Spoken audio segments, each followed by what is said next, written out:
हिंदू स्त्रियांची उन्नती आणि अवनती या पुस्तकात बाबासाहेब सांगतात की नीती आणि अनीती या संबंधीची बुद्धाची सर्व शिकवण हिंदुस्थानातील स्त्रियांच्या अवनतीला सर्वात जास्त कारणीभूत झाली असा आरोप करणारा लेख 21 जानेवारी 1950 साप्ताहिकाच्या अंकात प्रसिद्ध झाला होता. त्या आरोपाला उत्तर म्हणून लामा गोविंदा यांचा लेख महाबोधी मासिकात प्रसिद्ध झालेला होता. बुद्धाच्या शिकवणीसंबंधी जे आरोप करण्यात येतील ते खोडून काढण्यास पुढे येणे हे प्रत्येक बौद्ध धर्मीयांचे कर्तव्य आहे आणि ते लामा गोविंदा यांनी पार पाडले. लोक नेहमी आरोप करीत असतात, याचे कारण त्यांचा स्वार्थ असतो. त्यांना बुद्धाचे विशाल व्यक्ती महात्मे सहन होत नाही. आरोप करण्याच्या मागे काय काय भावना दडून बसलेल्या असतात याचा शोध लावला म्हणजे या सदैव आरोप करणाऱ्या लोकांचा स्वच्छ प्रकाश पडेल. बाबासाहेब इथे सांगतात, म्हणूनच संशोधन करणे अत्यंत जरुरी आहे. हे आरोप इतके भयंकर आणि अमंगल असतात. बुद्धाची शिकवण स्त्रियांच्या अवनतीला कारणीभूत झाली हा जो आरोप करण्यात आलेला आहे त्याला आधार फक्त 2 ठिकाणी मिळतात. बुद्धाने आनंदाच्या प्रश्नाला जे उत्तर दिले होते त्याचा उल्लेख महापरिनिब्बाण सुत्त अध्याय 5 यामध्ये आला आहे. तो असा आहे की आनंद भगवंतांना विचारतात की भगवंत, आमचा स्त्रियांशी संपर्क आला तर आम्ही त्यांच्याशी कसे वागावे? तेव्हा बुद्ध आनंदाला म्हणतात, आपण त्यांना पाहिलेच नाही असे वागावे. तेव्हा आनंद म्हणतात, त्यांना पाहणे आम्हाला भाग पडले तर आम्ही काय करावे? तेव्हा बुद्ध आनंदाला म्हणतात, तुम्ही त्यांच्याशी बोलू नये. तेव्हा आनंद म्हणतात, पण भगवन, त्यांनाच आमच्याशी बोलावे लागले तर आम्ही काय करावे? तेव्हा भगवंत म्हणतात, आनंदा, अशा वेळी तुम्ही सावध वृत्तीने त्यांच्याशी वागले पाहिजे. बाबासाहेब इथे सांगत आहेत की बुद्धाच्या शिकवणीतील प्रमुख अंगे कोणती याचे ज्ञान ज्याला झालेले आहे त्याला सुत्त पिटक सध्या ज्या अवस्थेत आहे ते पाहून आश्चर्य वाटेल. बुद्धाच्या शिकवणीशी काही संबंधित नाही अशा वाटणाऱ्या कल्पना आणि ब्राह्मणी विचारसरणीच्या पौराणिक कथा बुद्धाच्या नावाखाली त्यात मिसळलेल्या आहेत. ब्राह्मणी मठ संप्रदायातील राहणीची अवास्तव वर्णने त्यात घालण्यात आलेली आहेत आणि तीच राहणी आदर्शमय आहे. तीच बौद्ध धर्माची आदरणीय आचार पद्धती आहे. हे सर्व भासविण्यात आलेले आहे. सुत्त पिटकाचे हे सध्याचे विद्रूप आणि ओंगळ रूप पाहून ख्रिस डेव्हिड्स यांना आश्चर्याचा धक्का बसला. भगवंताच्या उदात्त शिकवणीचा ज्यांना साक्षात्कार झालेला आहे त्यांनाही पिटकाचे सध्याचे असे भयान रूप पाहून आश्चर्याचा धक्का बसेल. याबद्दल ख्रिस डेव्हिड्स यांनी आपले विचार स्वतःच्या एका ग्रंथाच्या प्रस्तावनेत प्रदर्शित केले आहे. त्या म्हणतात, सुत्त पिटकाच्या पानापानात खरा बुद्ध दिसत नाही. याचे कारण काय असावे? बुद्धाच्या धम्माची माहिती देताना त्यांच्या अनुयायांना त्यांची मूळ वचने जशीच्या तशी जनतेला सांगावी लागली. ही प्रथा पुष्कळ वर्ष चालू होती. त्यानंतर पुढील काळातील उपदेशकांनी बुद्धाची मूळ वचने लोकांना सांगताना किंवा उपदेशितांना त्यात गाळागाळ केली असावी किंवा त्यात पदरचे काही भलतेच मिसळले असावे. मूळ वचनाचे संपूर्ण अर्थ न समजल्यामुळे त्या वचनांना मुरड घालून आपणाला हवे असलेले अर्थ तयार केले असावे. अशी कित्येक वचने त्यांनी मध्येच मिसळून दिली असावीत. हे सर्व प्रकार कोणत्या प्रमाणात झाले असतील हे निश्चितपणे सांगणे कठीण आहे. मात्र हे खरे की अनेक धम्मोपदेशकांनी भगवंताच्या नंतरच्या हजारो वर्षाच्या काळात असले प्रकार केलेले होते. कारण हे धम्मोपदेशक तोंडी सांगत होते, त्यांचे शिष्य ते उपदेश तोंडपाठ करीत होते. ते पाठ करताना काही गाळागाळ आणि नवी भर त्या वचनात पडली असावी. नंतर हे धम्मोपदेश लिहून ठेवले आणि त्यांच्या नकला अनेक वेळा करण्यात आल्या. बदललेल्या वचनात पुन्हा गाळागाळ आणि नवी भर पडत गेली असावी. बुद्धाची मूळ वचने कंठस्थ करून नंतर ती इतरांना सांगणारे उपदेशक, शिक्षक आणि ती वचने प्रथम लिहिणारे व त्यानंतर त्या लेखनबद्ध वचनाच्या नकला करणारे लेखक, हे सर्व लोक इतर लोकांपेक्षा वेगवेगळ्या भावनेने आणि आदर्शाने आयुष्य व्यतीत करणारे होते.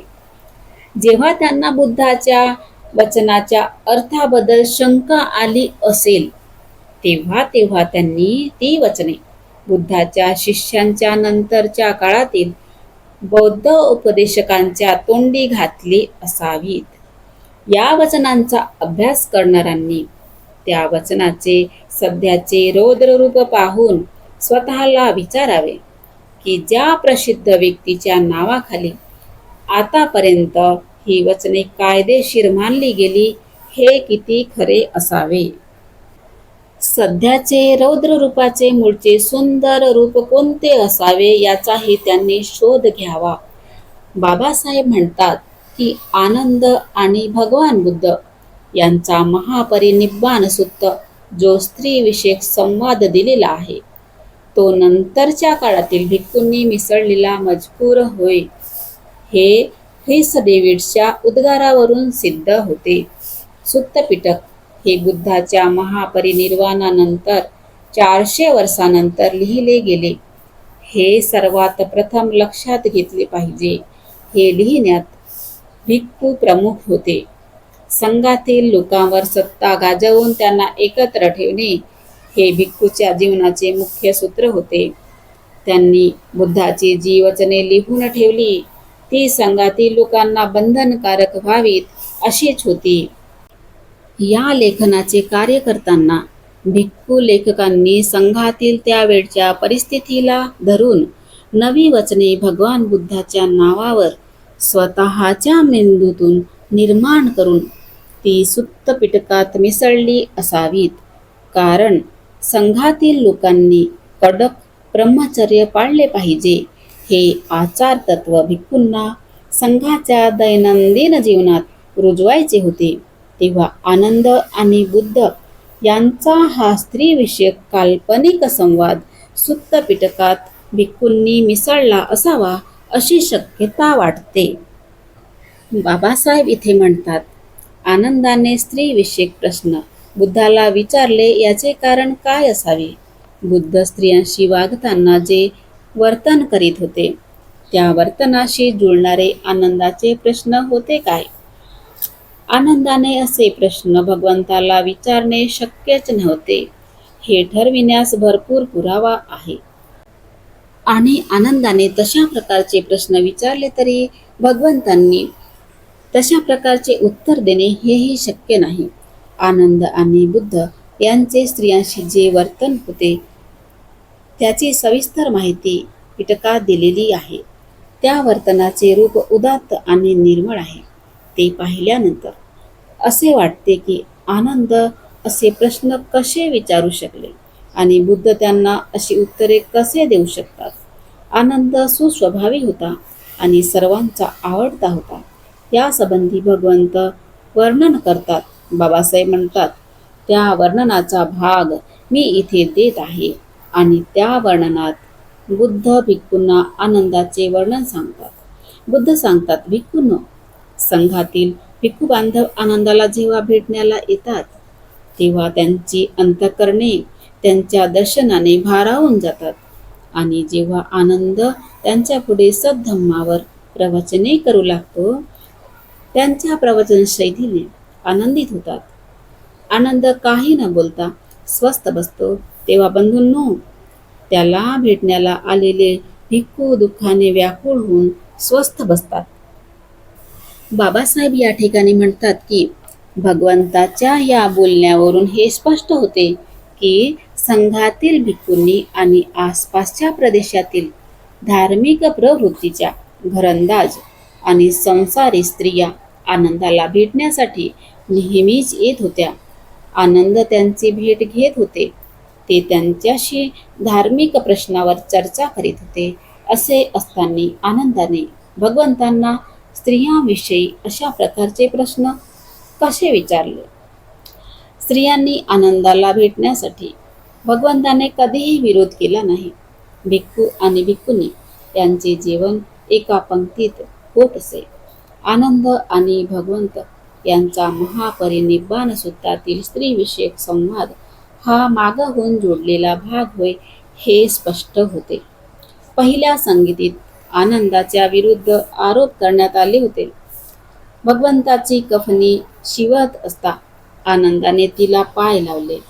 भगवंताच्या महापरिनिर्वाणानंतर त्यांच्या देहाला स्त्रियांनी पुरुषांच्या अगोदर स्पर्श करून वंदन करावे अशी आनंदाने स्त्रियांना मुभा दिली होती. स्त्रियांनी वंदन करताना आपल्या अश्रूंनी भगवंताच्या देहाला भिजवून टाकले होते. भगवंतांनी आणखी एक कल्प जिवंत राहावे अशी आनंदाने भगवंताला विनंती केली नाही. स्त्रियांना संघात प्रवेश मिळवून देण्यास आनंदच जास्त कारणीभूत झाले. आनंदाने हे सर्व आरोप मान्य केले. बाबासाहेब इथे सांगतात की महापरिनिब्बाण सूत्रात जो स्त्रीविषयक सल्ला भगवंतांनी आनंदास दिला तो जर खरा मानला, भगवंताच्या देहाला पुरुषांच्या अगोदर वंदन करण्याची परवानगी आनंदाने स्त्रियांना दिली हे कसे? सूत्रात वर्णन केलेला स्त्रीविषयक सल्ला भगवंतांनी आनंदाला दिलेला नव्हता हेच तर्कसिद्ध सत्य होय. बुद्धाने आनंदाला सल्ला दिला की स्त्रियांशी संपर्क ठेवू नका, पण स्वतः भगवंतांनी स्त्रियांचा संपर्क टाळला होता काय? बाबासाहेब इथे सांगतात की भगवंताच्या आयुष्यातील 2 घटना चटकन माझ्या पुढे उभ्या राहतात. विशाखा ही भगवंताच्या प्रमुख 80 स्त्रियां शिष्यांपैकी एक होती. ती त्यांच्यात सर्वश्रेष्ठ होती. तिच्या कर्तृत्वामुळे दानदात्यांची प्रमुख अशी पदवी देण्यात आली होती. भगवंताचे प्रवचन ऐकण्यासाठी विशाखा एकदा गेली. ते प्रवचन ऐकून तिने बुद्धाचे शिष्यत्व नम्रपणे स्वीकारले. ती संघात राहू लागली. स्त्रियांशी वर्तन कसे करावे या संबंधी बुद्धाने विशाखेशी केले काय? बुद्धाचे प्रवचन ऐकण्यासाठी विशाखा आली तेव्हा आणि ती संघात राहू लागली तेव्हा आणि ती संघात राहू लागल्यानंतर बुद्धाच्या भिक्खू शिष्यांनी नापसंती दाखविली काय? ते भिक्खू तेथून लांब कोठेतरी रागाने निघून गेले काय? दुसरी घटना वैशालीच्या आम्रपालीची. भगवंत वैशालीला आले तेव्हा ती त्यांचे दर्शन घेण्यास गेली. त्याच वेळी लिच्छवी हे तेथे दर्शनासाठी आले होते. आम्रपालीने भगवंतांना व भिक्खू यांना आपल्या घरी जेवणासाठी बोलविले. नम्रपणे त्यांना आमंत्रण दिले. ती राज दरबारामध्ये गायन व नृत्य करणारी कलावंतीण होती. वैशाली नगरीतील सर्व स्त्रियांमध्ये ती सौंदर्याने श्रेष्ठ होती. लिच्छवींनीही भगवंतांना जेवणास येण्याचे आमंत्रण दिले. लिच्छवी श्रीमंत व राजकुळातील होते. त्यांचे आमंत्रण नाकारून बुद्धाने आम्रपालीचे आमंत्रण स्वीकारले. बुद्धाने आपला अपमान केला असे समजून लिच्छवी तिथून रागारागाने निघून गेले. बुद्ध आणि भिक्खू यांनी आम्रपालीच्या घरी जाऊन येथेच भोजन केले. लिच्छवी हे थोर कुळातले, आम्रपाली हीन कुळातील. लिच्छवीच्या आमंत्रणाला नकार देऊन आम्रपालीचे आमंत्रण स्वीकारून बुद्धाने तिचा गौरव केला. तो कोणत्या हेतूने केला असावा? हीनभेद किंवा स्त्रीभेद बुद्ध मानित नव्हते हे यावरून स्पष्ट होते. बाबासाहेब या ठिकाणी सांगतात की राजा प्रसेनजीत यांची पत्नी मल्लिका ही बुद्धाची प्रवचने ऐकण्यास वेळोवेळी येत असे. याबद्दलचे उल्लेख पिटकात जागोजागी आढळून येतात. स्त्रियांशी वेळोवेळी संपर्क आला तर पुरुषाचे मन अस्थिर होते. असले पुरुष मग नैतिक अधपतनाच्या मार्गाला लागतात. याची बुद्धांना जाणीव होती. म्हणूनच त्यांनी भिक्खूंना एकदा सांगितले होते की गृहस्थाश्रमी उपासकांच्या घरी वेळोवेळी जाण्याचे टाळा. पण तुम्ही गृहस्थाश्रमी उपासकांच्या घरी कधीही जाऊ नका असे बुद्धांनी भिक्खूंना कधीही सांगितले नव्हते. स्त्रियांच्या संगतीच्या मोहापासून तुम्ही दूर राहा एवढेच बुद्धांनी भिक्खूंना सांगितले होते. बुद्धांनी भिक्खूंना सांगितले होते की स्त्रियांचा संपर्क आला तेव्हा तुम्ही आपली माता, बहीण व मुलगी यांच्याबद्दल जी तुमच्या मनात नैसर्गिक सद्भावना निर्माण होत असते ती सद्भावना त्यावेळी तुम्ही मनात निर्माण करा. स्त्रियांनी संघात येऊ नये असे बुद्धाचे प्रथम मत होते. ते मत बदलून त्यांनी स्त्रियांना संघात येऊ दिले. पण त्यांनी स्त्रियांचा वेगळा संघ निर्माण केला होता. भिक्खुनी संघ भिक्खू संघाच्या आज्ञेत राहिला पाहिजे याबद्दलचे नियम बुद्धांनी तयार केले होते. बुद्धाच्या संघात स्त्री प्रवेशाला बुद्धाचा विरोध पाहून त्यावेळी आनंदाने बुद्धाला त्याबद्दल विचारले तेव्हा बुद्ध म्हणाले होते की स्त्रिया आपला धम्म आणि आपली धम्मशिक्षा जाणण्यास व त्याप्रमाणे वागण्यास त्या समर्थ आहेत. बुद्धाने स्त्रियांना हीन लेखलेले नाही, उलट त्यांच्याबद्दल गौरवास्पद उद्गार काढून त्यांना समाजात उच्च दर्जा दिलेला आहे. श्रावस्तीमध्ये जेतवनात बुद्धाचा मुक्काम होता. त्यावेळी राजा प्रसेनजीत बुद्धाच्या दर्शनासाठी आले होते. बुद्ध आणि राजा बोलत असताना राजवाड्यातून राजदूत बातमी घेऊन आला होता की राणी मल्लिका प्रसूत झाली आणि तिला मुलगी झाली. ती बातमी ऐकून राजा दुःखी झाला. ते पाहून बुद्ध राजाला म्हणाले, यात दुःख मानायचे काय कारण? मुलगी मुलापेक्षा जास्त प्रभावी अपत्य ठरू शकते. ती मोठी शहाणी आणि सद्गुणी होईल. ती अशा मुलाला जन्म देईल की तो मोठा कर्तृत्ववान होईल आणि विस्तीर्ण प्रदेशाचा राजा होईल. एकदा भिक्खूंनी बुद्धाला प्रश्न विचारला होता की या जगात चक्रवर्ती राजा जेव्हा अस्तित्वात येतो तेव्हा काय होते? तेव्हा बुद्ध म्हणतात, जेव्हा असा सम्राट अस्तित्वात येतो तेव्हा 7 भंडारे अस्तित्वात येतात. रथ, हत्ती, घोडे, रत्ने, स्त्रिया, कुटुंबाचा शास्ता पिता आणि गादीचा वारसदार राजपुत्र ही ती भंडारे होत. कुटुंबात मुलगी जन्मली तर कुटुंबाने दुःख न मानता आनंद मानावा.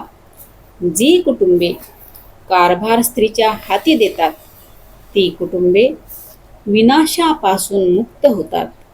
स्त्री ही 7 भंडारांपैकी एक अत्यंत मौल्यवान भंडार आहे. बाबासाहेब म्हणतात, त्या काळात ब्राह्मणी धर्म स्त्रियांना ज्ञानार्जन करण्यास मुभा देत नव्हता. स्त्रीने संन्यास घ्यावा का हा प्रश्न त्या काळी उत्पन्न झाला होता. ब्राह्मण वेदाची पूजा करीत असत. त्यांना संन्यास हा आदर्शमय वाटत नव्हता. ब्राह्मण लोक संन्यासी जीवनाचे कट्टर विरोधक होते. संन्यासी प्रवृत्तीबद्दल कडाक्याचे वादविवाद झाले होते. शेवटी ब्राह्मणांनी संन्यासी प्रवृत्तीला मान्यता दिली. ती मान्यता काही अटीवर होती. ती अट अशी होती की स्त्रिया आणि शूद्र यांना संन्यास वृत्तीचा अधिकार नसावा. बाबासाहेब म्हणतात, ज्यावेळी जगातील कोणत्याही देशात स्त्रियांना इतका मानसन्मान मिळत नव्हता, त्यावेळी भारतातील स्त्रियांना तो मिळत होता. त्यांची नंतर जी अवनती झाली ती कोणामुळे? धार्मिक कायदे तयार करून देणाऱ्या मनूमुळे. या व्यतिरिक्त दुसरे उत्तर नाही. कोणत्याही परिस्थितीत स्त्रियांना स्वातंत्र्य देऊ नये असे मनूचे मत होते. मनू हा भारतातील स्त्रियांचा अधपात घडवून आणण्यास सर्वस्वी जबाबदार आहे.